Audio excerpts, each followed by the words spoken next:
करौली से, जहां Hindaun city court में 30 मार्च को गैंगरेप पीड़िता से बयान के दौरान मुंशी कोर्ट के जज द्वारा पीड़िता से शरीर के भीतरी चोटों को दिखाने की बात कहने का मामला सामने आया था। अब इसको लेकर राजस्थान हाईकोर्ट ने गंभीरता से संज्ञान लिया है। पूरे मामले पर तेज गति से जांच शुरू अब कर दी गई है। विजिलेंस रजिस्ट्रार अजय चौधरी ने बंद कमरे में मजिस्ट्रेट से 3 घंटे तक पूछताछ की। इस दौरान विजिलेंस रजिस्ट्रार अजय चौधरी ने कोर्ट के अन्य जजों और प्रमुख अधिवक्ताओं को बुलाकर भी आरोपी जज के व्यवहार की जानकारी ली। वहीं मामले को लेकर मानव अधिकार से जुड़े संगठनों और महिला संगठनों की ओर से भी मुंसिफ कोर्ट के जज की निंदा की गई है। इस पूरे मामले को लेकर हमारे संवाददाता सोमू आनंद ने एक रिपोर्ट आपके लिए तैयार की है, दिखाते हैं आपको। राजस्थान के हिंडौन सिटी में एक रेप पीड़िता ने मजिस्ट्रेट पर काफी गंभीर आरोप लगाए हैं। दरअसल पीड़िता ने कहा कि जब वह 164 का बयान दर्ज कराने गई तो सभी सवाल जवाब करने के बाद जब वो बाहर आ रही थी तो मजिस्ट्रेट ने वापस बुलाया और कहा कि तुम मुझे अपने कपड़े उतार कर दिखाओ, मुझे तुम्हारी चोटें देखनी है।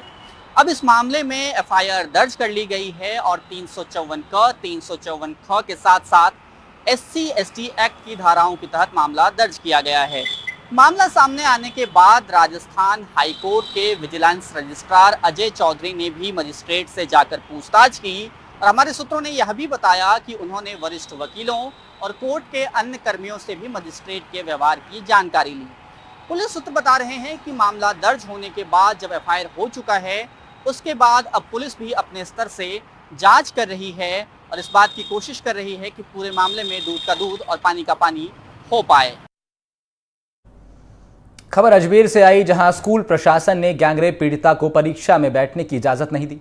स्कूल की ओर से दलील दी गई कि अगर गैंगरेप पीड़िता को एग्जाम में बैठने दिया गया तो माहौल बिगड़ जाएगा। मामले का खुलासा तब हुआ जब पीड़ित छात्रा ने आप बीती किसी सरकारी स्कूल की शिक्षिका को बताई। शिक्षिका ने छात्रा को 1098 चाइल्डलाइन हेल्पलाइन नंबर पर संपर्क करने को कहा। छात्रा ने चाइल्डलाइन के नंबर पर कॉल किया, जिस पर बाल कल्याण समिति के अध्यक्ष अंजलि शर्मा ने पीड़ित छात्रा को अपने कार्यालय बुलाकर पीड़िता के साथ पूरी घटना की जानकारी ली। एक पीड़िता आई जिसने ये बताया कि उसके साथ सामूहिक बलात्कार हुआ था। घर के ही सदस्य ने मिलकर उसका रेप किया था। उसी की उन्होंने एफआईआर भी कंप्लेन भी करा दी। सारी चीज़ें हो गई थी, पोक्सो में मुकदमा भी दर्ज हो गया था। बच्ची उसके 2 दिन बाद जब विद्यालय पहुंची तो विद्यालय में मना कर दिया गया उसे आने से। बच्ची से जब बात करी गई वापस हमने कि भाई आपकी प्रिंसिपल ने ये बोला है, आपका क्या मत है, तो बच्ची ने बोला कि सिंपल उसे ये बोला गया कि हमारे विद्यालय का माहौल ख़राब हो रहा है और आसपास जो दूसरे बच्चे जो पढ़ रहे हैं उनके अभिभावक हमें फ़ोन करके कह रहे हैं कि इस बच्ची को यहाँ पर विद्यालय में नहीं बैठने दिया जाए। बच्ची के साथ सर डबल यातना हुई, हमें दोहरी यातना झेल रही है बच्ची। शारीरिक पीड़ा तो उसे हुई थी और अब मानसिक यातना भी उसे दी जा रही है, उसका भविष्य खराब करा जा रहा है। लेकिन हम बाल कल्याण समिति बैठी बच्चों के राइट्स के लिए, बच्चों के सर्वोत्तम हित के लिए, तो हमने ज़िला शिक्षा अधिकारी को एक लेटर लिखा है, कलेक्टर साहब को CC दी है, कॉपी दी है उसकी हमने, और बच्ची से भी बात करी है। बच्ची पढ़ना चाहती है। बच्ची की 10th में परसेंटेज बहुत अच्छे थे, 79% उसने मुझे बताया। तो बच्ची पढ़ने में अच्छी है, एकेडमिक्स अच्छा है उसका। तो हमारी पूरी कोशिश है कि बच्चे का साल बर्बाद ना हो। एक पीड़िता आई जिसने ये बताया कि उसके साथ सामूहिक बलात्कार हुआ था। घर के ही सदस्य ने मिलकर उसका रेप किया था। उसी की उन्होंने एफआईआर भी कंप्लेन भी करा दी। बच्ची से जब बात करी गई वापस हमने कि भाई आपकी प्रिंसिपल ने ये बोला है, आपका क्या मत है, तो बच्ची ने बोला कि सिंपल उसे ये बोला गया कि हमारे विद्यालय का माहौल ख़राब हो रहा है। बच्ची के साथ सर डबल यातना हुई, हमें दोहरी यातना झेल रही है बच्ची। शारीरिक पीड़ा तो उसे हुई थी और अब मानसिक यातना भी उसे दी जा रही है, उसका भविष्य खराब करा जा रहा है। लोकसभा चुनाव के चलते लगातार बढ़ रही सियासी सरगर्मियों के बीच प्रधानमंत्री 10 दिन में तीसरी बार आज राजस्थान के दौरे पर आए हैं। आज वो चूरू संसदीय सीट से प्रत्याशी देवेंद्र झाझड़िया के समर्थन में जनसभा को संबोधित कर रहे हैं। इस दौरान उन्होंने कहा कि राजस्थान समेत पूरे देश के मेरे परिवारजन लगातार तीसरी बार केंद्र में मजबूत सरकार बनाने का संकल्प ले चुके हैं। चूरू में भारी संख्या में आशीर्वाद देने आई जनता का वंदन और अभिनंदन उन्होंने किया। चूरू में मंच से जनता को संबोधित करते हुए प्रधानमंत्री ने कहा, हताशा निराशा मोदी के पास नहीं भटक सकती। अभी तक मोदी ने जो किया वो सिर्फ एपेटाइजर है। 10 सालों में जो काम हुआ सिर्फ ट्रेलर था। इस दौरान प्रधानमंत्री ने कांग्रेस पर भी तुष्टीकरण का आरोप लगाया। कहा कि ये वही लोग हैं जिन्होंने कोर्ट जाकर भगवान राम को काल्पनिक बताया था।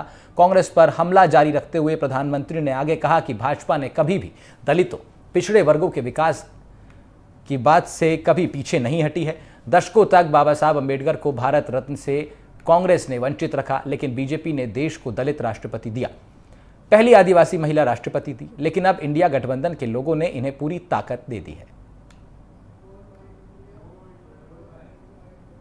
10 साल पहले तब देश कितनी खस्ता हालत में था, अर्थव्यवस्था चरमरा गई थी,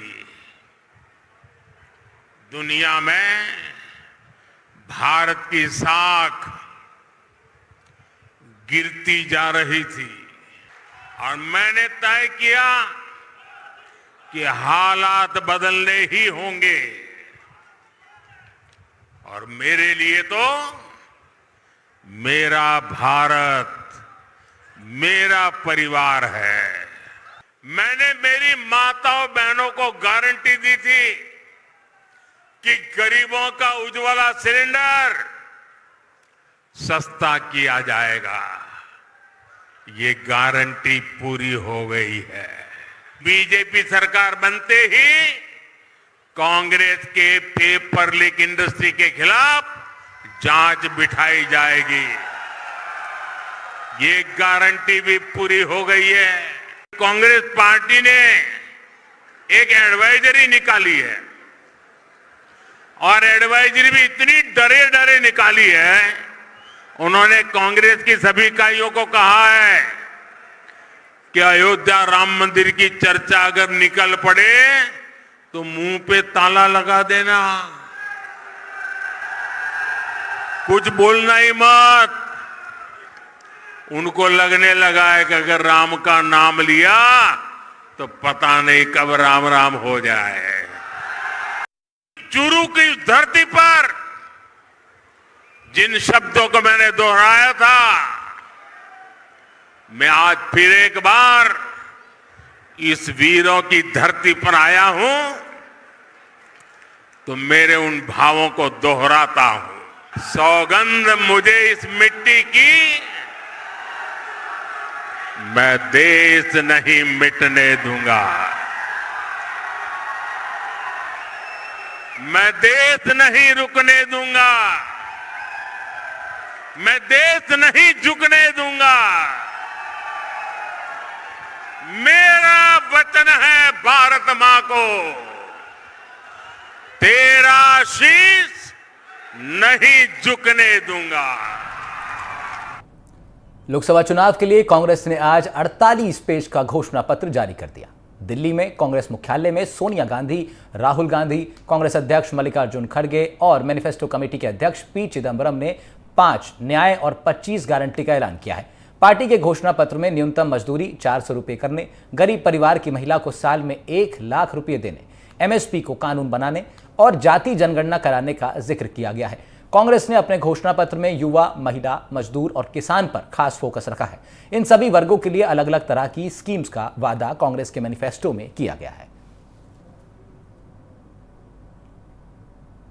हमारा ये घोषणा पत्र देश के राजनीतिक इतिहास में न्याय के दस्तावेज के रूप में याद किया जाएगा। भारत जोड़ो न्याय यात्रा में 5 पिलर्स पर ध्यान केंद्रित किया गया था। यात्रा के दौरान युवा न्याय, किसान न्याय, नारी न्याय, श्रमिक न्याय और हिस्सेदारी न्याय की घोषणा की गई थी। जहाँ कहीं भी हम गए इन न्याय की बात हमने करी थी और इसकी गारंटी भी हमने दी है।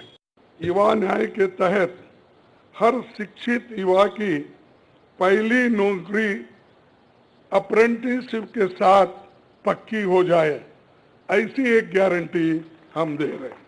नारी न्याय के तहत गरीब परिवार की महिला को सालाना 1 लाख की मदद देंगे और किसान न्याय के तहत किसानों की कर्ज माफी और एमएसपी कानून की गारंटी भी हम देंगे। और श्रमिक न्याय, इसके तहत मनरेगा में भी 400 रुपए के न्यूनतम, कम से कम 400 रुपए मजदूरी दिया जाएगा। हिस्सेदारी न्याय में सामाजिक आर्थिक समानता के लिए हर व्यक्ति और हर वर्ग की गिनती। अब बीजेपी का तो ऐसा है, चंदा दो धंधा लो, और वो कहते हैं कि भ्रष्टाचार मिटाऊंगा। अरे भाई, 25 लोग हमारे बड़े बड़े नेताओं को आपने लिया और 25 नेताओं में 2 को तो एक पूरा एक्सोनरेट किया और 23 लोगों को फिर उनको भी एक्सोनरेट किया। अरे शाह साहब के वॉशिंग मशीन में इतने लोग जो भी जा रहे हैं क्लीन होके आ रहे हैं, और भ्रष्ट लोग तुम्हारे साथ हैं, बदनाम हमको कर रहे हैं। मेरे पास तो नहीं है ना, मेरे पास जब तक थे तो आपने बोला वो भ्रष्ट है, फिर आप वो क्लीन कैसा हो गए, प्रामाणिक कैसा हो गए, ठीक कैसा हो गए? तो ये खुद ही इधर डराते हैं, उधर सब चोरों को लेते हैं। बड़ा शानदार हमारा मैनिफेस्टो है और मुझे लगता है कि जनता आज उम्मीद करती है कांग्रेस को एक बेहतर विकल्प देने के लिए। हमारे मैनिफेस्टो में सब वो बातें कही हैं जो जनता चाहती है। किसान, नौजवान, महिला, मध्यम वर्ग, सबके लिए हम लोगों ने अपनी रोड मैप तैयार किया है। जनता उसको पसंद कर रही है और कल एक बहुत बड़ी जनसभा जयपुर में होने वाली है, उसमें लीडरशिप औपचारिक जो पब्लिक के बीच में जाकर मैनिफेस्टो को प्रेजेंट करेगी। ये बिल्कुल ठीक है कि भाजपा की जो नीति है वो चंद लोगों तक सीमित है और कुछ पूंजीपति, कुछ ताकतवर लोगों के पर सीमित रहती है। हमारी जो मैनिफेस्टो है वो तमाम आमजन, किसान, नौजवान और आम व्यक्ति को लेकर हम लोगों ने मैनिफेस्टो बनाया और इस बार जनता बदलाव चाहती है और मुझे लगता है कि न सिर्फ राजस्थान में लेकिन तमाम राज्यों में कांग्रेस का प्रदर्शन बहुत बेहतर रहेगा। कैबिनेट मंत्री राज्यवर्धन सिंह राठौर ने कांग्रेस के घोषणा पत्र को खोखला बताया है। कांग्रेस पर तंज कसते हुए राठौर ने कहा कि जब राजस्थान में कांग्रेस की सरकार थी तो उनका सिर्फ और सिर्फ एक ही मकसद था कि कैसे प्रदेश को लूटें। हर तरह से राजस्थान को लूटा गया। अब जनता को सिर्फ प्रधानमंत्री मोदी की गारंटी पर भरोसा है। ये वही खोखली गारंटियों की श्रृंखला में एक और गारंटी। जब इनके 5 साल सरकार थे राजस्थान के अंदर तो एक ही गारंटी थी कि राजस्थान को लूटेंगे और हर तरह से राजस्थान को लूटा और केवल स्वार्थ की राजनीति इन्होंने करी। इसीलिए हर प्रदेश से इनके पांव उखड़ रहे हैं।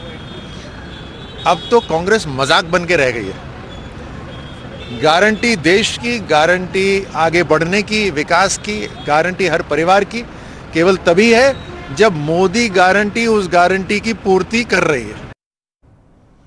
लोकसभा चुनाव के लिए पहले चरण के लिए होम वोटिंग की प्रक्रिया आज से शुरू हो गई। प्रदेश में 76,000 से भी ज्यादा मतदाता घर से वोट करेंगे। 85 वर्ष से अधिक उम्र के वोटर और दिव्यांग वोटर्स के लिए यह सुविधा इस बार रखी गई थी। इसको लेकर पोलिंग पार्टियां उन घरों तक जा रही हैं जिन्होंने होम वोटिंग का विकल्प चुना है। निर्वाचन विभाग की इस पहल से बुजुर्ग वोटरों में काफी उत्साह नजर आ रहा है और वोट कर वो भी काफी खुश नजर आ रहे हैं। लोकसभा चुनाव के पहले चरण को लेकर के जो नवाचार हुआ है, निर्वाचन आयोग ने होम वोटिंग की सुविधा दी है। इस बार पहली बार लोकसभा चुनाव में यह फैसला लिया गया है और इससे बड़ी संख्या में लोग लाभान्वित हुए हैं। राजस्थान में करीब 70,000 से अधिक ऐसे मतदाता हैं जिन्होंने होम वोटिंग का विकल्प चुना है। हमारे साथ कुछ लोग हैं जिन्होंने अभी अभी होम वोटिंग की है। आपने पहली बार घर से वोट किया? पहली बार घर से किया हमने। पहली बार घर से वोट किया। कैसा अनुभव है ये? आपको लगता है कि अगर ये सुविधा न मिलती तो आप जाकर के वोट कर पाते इतनी आसानी से? मतलब अगर हम वहाँ जाते तो ज़रा परेशानी होती, क्योंकि आजकल ट्रैफिक भी बहुत हो गया गलियों में, सड़कों पे, तो वो भी मुश्किल था। और फिर चलने फिरने भी उम्र में दिक्कत होती है, सीढ़ियाँ उतरनी पड़ती, सब कुछ करना पड़ता है। तो घर से फैसिलिटी मिली है, बहुत ही बढ़िया फैसिलिटी दी है गवर्नमेंट ने। अच्छा, पिछली बार अभी जो विधानसभा चुनाव हुए थोड़े दिन पहले, तब आपने कैसे वोट किया था? तो वहाँ जाके किया था, उस टाइम पर नहीं था शायद, ये सुविधा नहीं थी। नहीं, सुविधा तो उस वक्त भी थी शायद। जी नहीं, उस टाइम पे मतलब भी हमको ऐसा लगा कि हम पूरे फिट हैं कि हम जा सकते हैं। जी। इसलिए आए तो थे वहाँ पे। आंटी जी, आपने भी वोट किया अभी घर से? हाँ, पहली बार किया है। पहली बार किया। तो कैसा लग रहा है वोटिंग करने का जो मोटो है कि आप नई सरकार चुनते हैं, उसमें अपनी भागीदारी निभाते हैं, आपको लगता है कि अगर ये सुविधा नहीं होती तो आप जाकर वोट कर पाती? ये सुविधा नहीं होती तो जाकर कर पाते, लेकिन तकलीफ से जाते। तकलीफ से जाते। हाँ, अब घर पे सुविधा है तो आराम से कर दिया। मतलब जो भी काम हो अच्छा हो और देश के लिए भले का काम का होना चाहिए जी। जो भी मतलब पार्टी, और ये विश्वास करके चलते कि जिन पार्टी को हमने वोट दिया है वो सही काम करेंगे ही, और अगर वो काम नहीं करते हैं तो हमारे विश्वास को ठेस पहुंचती है। अच्छा, एक पारदर्शिता का सवाल होता है। इस तरह की जब वोटिंग होती है तो कई तरह के सवाल भी उठते हैं। आपने वोटिंग किया, पूरी प्रक्रिया देखी, क्या आपको किसी तरह से प्रभावित करने की किसी ने कोशिश की? कितनी पारदर्शिता थी? नहीं, ऐसा किसी ने नहीं किया, किसी ने नहीं किया। मतलब कोई तरह सब लोग दूर रहते थे, हम इंडिपेंडेंटली हमने अपनी इच्छा से जो जिस पार्टी को हम देना चाहते थे, हमारे मन में जो धार रखा था हमने वही। तो निश्चित रूप से इस नवाचार से न सिर्फ वोटिंग प्रतिशत बढ़ेगा, बल्कि साथ ही साथ जो लोकतंत्र में अपनी भागीदारी निभाना चाहते हैं, वोट करना चाहते हैं, उनको भी पर्याप्त मौके मिल पाएंगे। खबर डीग से आई, जहां साइबर अपराध के खिलाफ कार्रवाई और ठगों की धरपकड़ के दौरान पुलिस पर ही भ्रष्टाचार का आरोप लगने लगा है। विशेष अभियान एंटीवायरस चलाया जा रहा था, जिसके तहत साइबर ठगों के खिलाफ जोर शोर से कार्रवाइयां चल रही थी। इसी बीच एक सिम बेचने वाले दुकानदार ने पुलिस की साइबर टीम के कांस्टेबल पर 34,000 रुपए की रिश्वत लेने का आरोप लगा दिया है। पुलिसकर्मी पर भ्रष्टाचार के आरोप लगने के बाद एसएसपी और फिर आईजी के पास इसकी शिकायत पहुंची। पुलिस महकमे के अंदर ही इस तरह का भ्रष्टाचार देखने को अब मिल रहा है। फिलहाल इस मामले की जांच की जा रही है और पुलिस भी साइबर थाना टीम के साथ मिलकर इस पूरे मामले की जांच कर रही है।